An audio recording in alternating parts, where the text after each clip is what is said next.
بسم الله الرحمن الرحيم. السلام عليكم ورحمة الله وبركاته.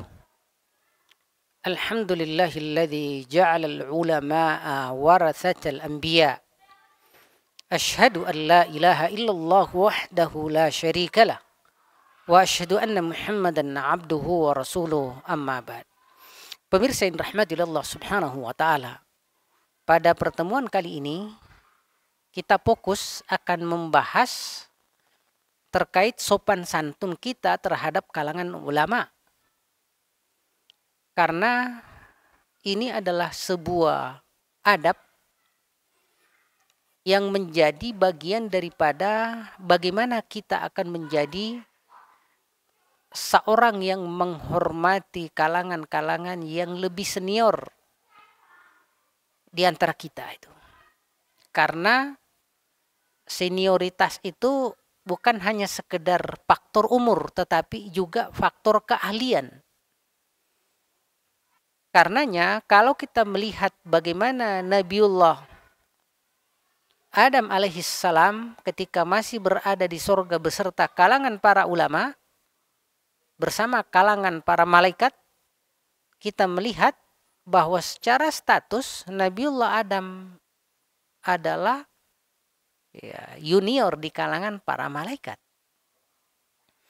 Namun karena sebuah keahlian yaitu keilmuan, maka kalangan malaikat disuruh bersujud kepada Adam.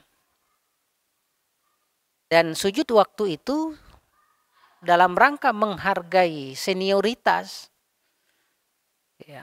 diperintahkan oleh Allah Subhanahu wa taala.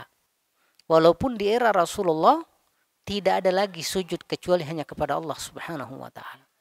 Sampai-sampai Rasulullah menyatakan lau anni amuru ahadan liyasjuda li ahad ay kama qala sallallahu alaihi wasallam, seandainya aku mau memerintahkan seseorang bersujud kepada orang lain, la amartun nisaa, saya akan meminta kalangan wanita untuk bersujud kepada suaminya. Tetapi itu hanya seandainya, seperti laula an asyqa ala ummati la amartuhum bisiwaqi 'inda kulli shalah. Seandainya saya tidak akan membebani umatku, aku akan minta mereka senantiasa bersikat gigi sebelum melaksanakan sholat. Nah, dan kita lihat bahwasanya dianjurkannya sujud sebagai bentuk penghormatan kepada senioritas juga terjadi misalnya dengan jelas kita baca di surah Yusuf. Wa rafa'a abawaihi 'alal 'arsy. Lalu Nabiullah Yusuf mengangkat ayahnya kepada singgasananya, wa kharru lahu sujada, lalu mereka semua sujud kepada ayahnya. Itu di era Nabiullah Yusuf. Ya. Karenanya pemirsa yang dirahmati Allah Subhanahu wa taala, menghormat dengan cara sujud bahkan sekalipun pernah disyariatkan di masa lalu, walaupun di era Rasulullah sallallahu alaihi wasallam tidak relevan lagi untuk bisa bersujud kepada siapapun kecuali hanya kepada Allah Subhanahu wa taala. Nah, disinilah urgensi kita membahas bagaimana sopan santun kita kepada kalangan ulama, apalagi penghulu alim ulama yaitu Rasulullah sallallahu alaihi wasallam. Dan inilah yang akan kita bahas, apalagi di zaman kontemporer ini kita menemukan ada sekelompok orang yang penghormatannya kepada ulama, terutama kepada kelompok ulama yang berbeda dengan pilihan-pilihan akidah, pilihan fikih, termasuk pilihan dalam bidang akhlak atau tasawuf, ketika tidak sama, maka dengan mudahnya mereka tidak menganggap ulama-ulama tersebut sebagai bagian yang perlu dihormati dan dihargai. Ya. Akhirnya ulama begitu banyak di zaman kontemporer ini diserang. Ya, dianggap sebagai ruwaibidah. Dianggap sebagai orang-orang yang tidak punya kehormatan sebagai alim ulama, termasuk dalam aspek politik, bahkan ketika sikap terhadap pemerintah yang berkuasa di setiap sebuah negara Ya. Sehingga menghasilkan sikap-sikap terhadap ulama lain, ya, termasuk hari ini yang sedang begitu nyaring terdengar tentang sikap jihad, dukungan terhadap jihad Palestina, gara-gara tidak setuju dengan ulama-ulama lain yang menegaskan tentang jihad yang terjadi di Palestina hari ini. Akhirnya semua ulama yang menggaungkan jihad di sana dianggap sebagai bukan ulama oleh kelompok tertentu. Na'udzubillahi min dzalik. Pemirsa yang rahmati Allah Subhanahu wa taala.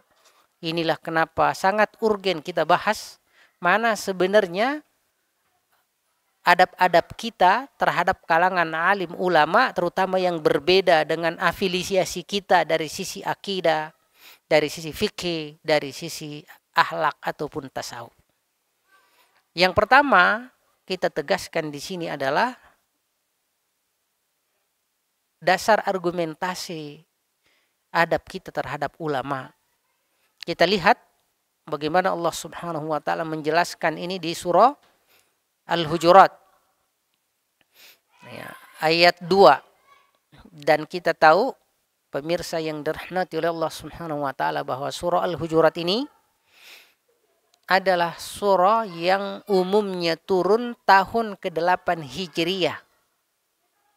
Bahwasanya 2 tahun lagi Islam akan diresmikan oleh Allah sebagai way of life, dan ternyata masyarakat Madinah sebagai masyarakat unggulan dari aspek adab sopan santun terhadap sesama muslim termasuk kepada kalangan ulama itu masih ada pengarahan dari Allah Subhanahu wa taala.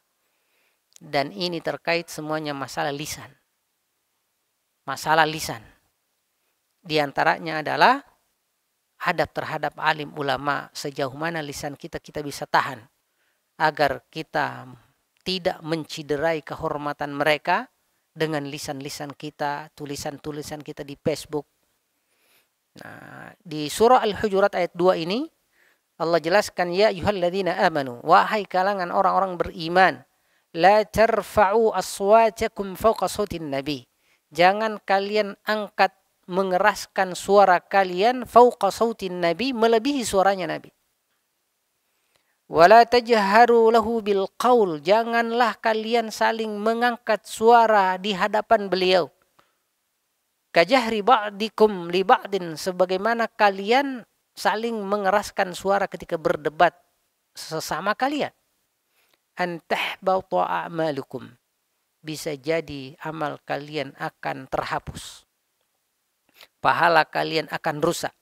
Wa antum la tash'urun, sementara kalian tidak sadar bahwa itu menciderai dan menghapus dan merusak pahala kalian.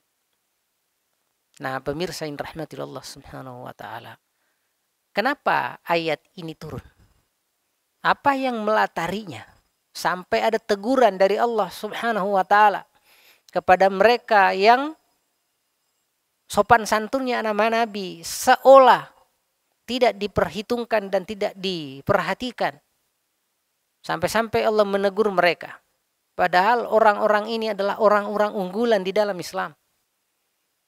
Ya, hanya karena faktor menganggap sesuatu maslahat sehingga berdebat di dekat Nabi, akhirnya ditegur oleh Allah Subhanahu wa taala. Mari kita lihat apa latar belakang turunnya surah Al-Hujurat ini yang kita sebut asbabun nuzul.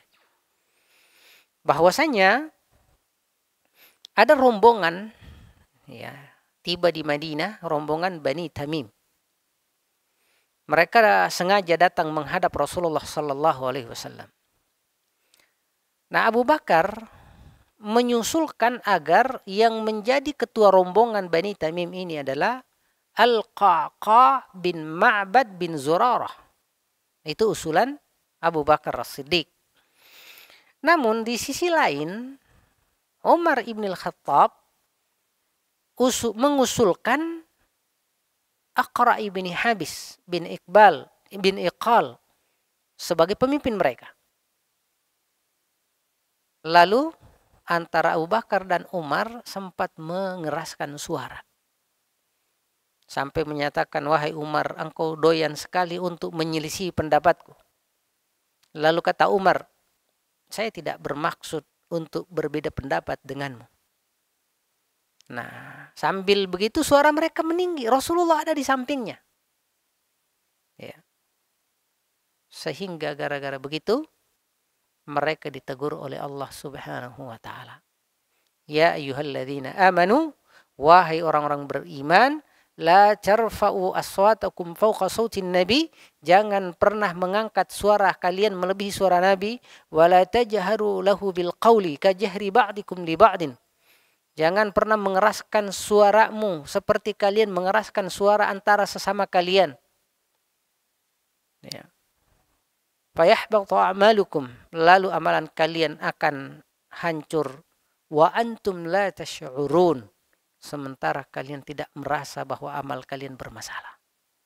Na'udzubillah, ini adalah yang ditegur orang terbaik, Abu Bakar, Umar, karena ya, tidak sadar bahwa di samping mereka berdua ada Rasulullah Sallallahu Alaihi Wasallam. Semoga sedikit ini menjadi terapi untuk zaman modern ini, bahwa kita boleh berbeda pendapat dengan ulama lain yang tidak seafiliasi, tidak semadhab, namun jangan pernah merusak kehormatan mereka. Dan kita harus bedakan antara tidak mengambil pendapat ulama tertentu karena kita mengikuti ulama lain yang berbeda pendapatnya, namun pribadinya sama sekali tidak boleh direndahkan. Karena mereka adalah alim yang menjadi kiblat jiwa kaum muslimin. Karena kita dalam tanda kutip minimal ittiba kepada mereka, apalagi kita harus terus belajar kepada mereka. Hadani Allah wa iyyakum ajma'in. Wallahu yatawalla salihin. Assalamualaikum warahmatullahi wabarakatuh.